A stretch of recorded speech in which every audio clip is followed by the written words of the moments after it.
Selamat pagi Bapak Ibu Saudara yang dikasihi Tuhan. Kalau pada pagi hari ini kita ada sebagaimana kita ada, semua karena berkat Tuhan.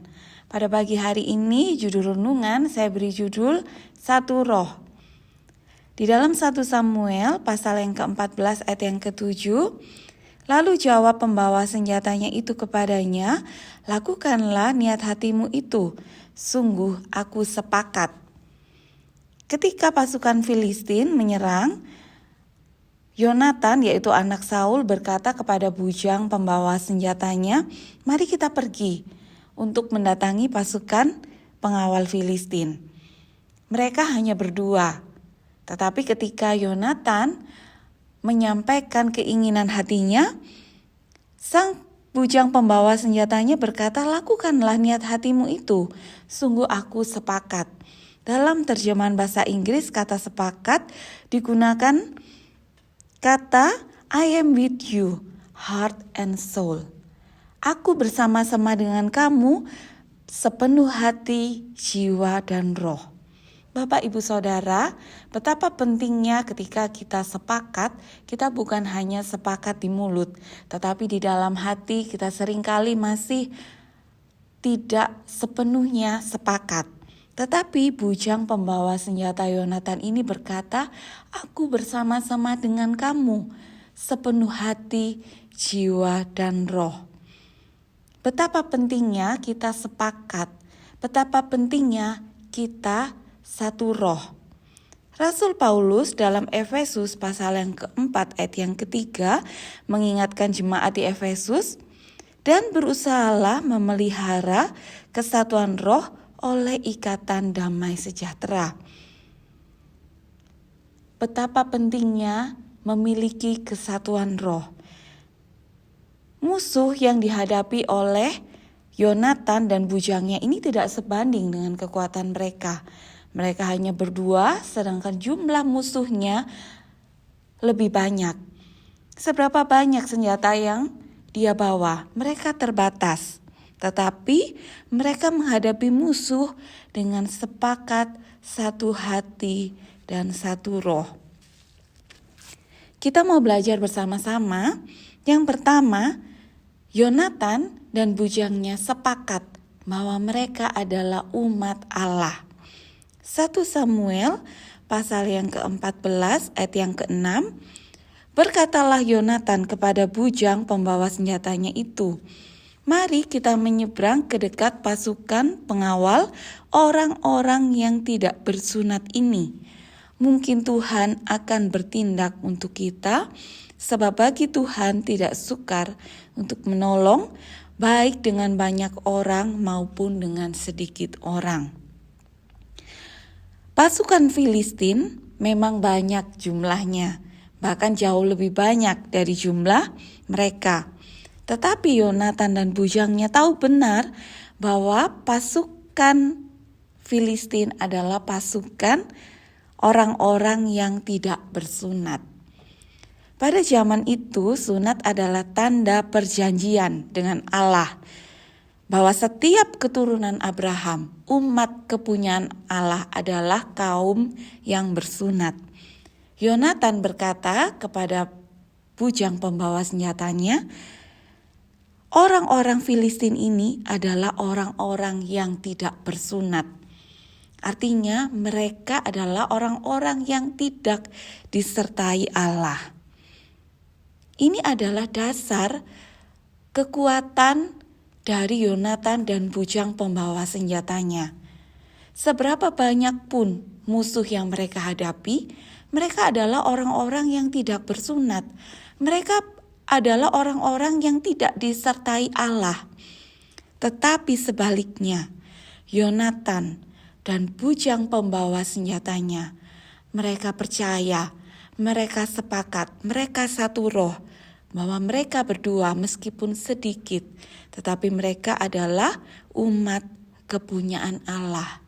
Mereka adalah kaum bersunat, tanda perjanjian, bahwa mereka adalah umat kepunyaan Allah yang disertai dengan Allah.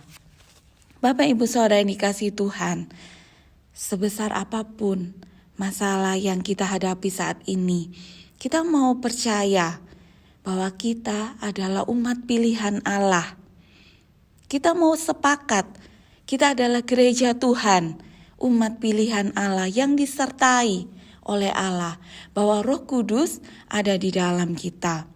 Di dalam 1 Petrus pasal yang kedua ayat yang ke-9, tetapi kamulah bangsa yang terpilih, imamat yang rajani, bangsa yang kudus, umat kepunyaan Allah sendiri, supaya kamu memberitakan perbuatan-perbuatan yang besar dari Dia yang telah memanggil kamu keluar dari kegelapan kepada terangnya yang ajaib.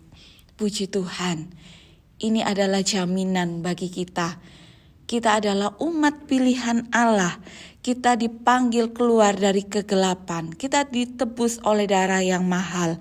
Kita hidup untuk menceritakan perbuatannya yang ajaib. Untuk menyaksikan kebaikan Tuhan yang kita alami. Yang kedua, Bapak Ibu Saudara yang dikasihi Tuhan, Yonatan dan bujang pembawa senjatanya sepakat satu roh, percaya bahwa tidak ada yang mustahil bagi Tuhan. Sebab bagi Tuhan tidak sukar untuk menolong, baik dengan banyak orang maupun dengan sedikit orang. Manusia seringkali melihat apa yang kelihatan, jumlah musuh yang lebih banyak, senjata yang lebih sedikit, tetapi tidak demikian dengan Yonatan dan pembawa senjatanya. Seringkali juga kita melihat masalah yang ada di depan mata kita. Kita melihat sakit penyakit yang belum sembuh. Kita melihat meja yang kosong. Kita melihat kekurangan. Tetapi Bapak Ibu Saudara, marilah kita belajar sepakat. Marilah kita satu roh. Seperti Yonatan dan bujangnya. Kita melihat bahwa tidak ada yang mustahil bagi Tuhan. Mereka sepakat, mereka sehati dan percaya bahwa tidak ada yang mustahil bagi Tuhan. Mereka berkata, Yonatan berkata, tidak ada yang mustahil, tidak ada yang terlalu sukar. Tuhan dapat menolong dia baik dengan banyak orang maupun dengan sedikit orang. Dalam 1 Samuel pasal yang ke-14 ayat yang ke-23, demikianlah Tuhan menyelamatkan orang Israel hari itu.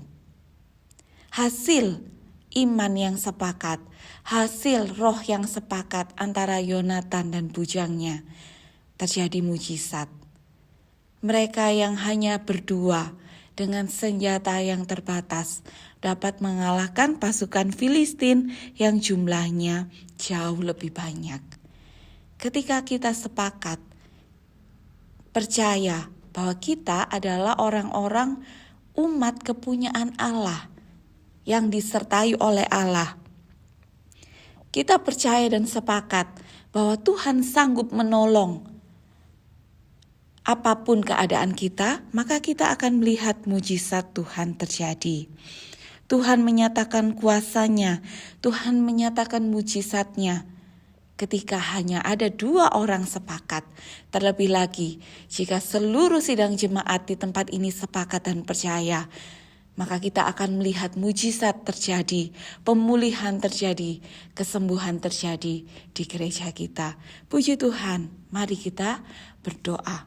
Terima kasih Tuhan, kami gerejamu mau sepakat dan percaya.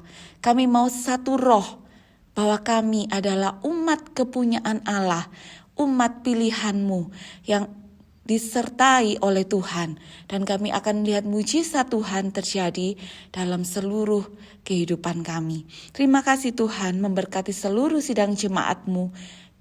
Di dalam nama Tuhan Yesus kami berdoa, mengucap syukur. Haleluya. Amin.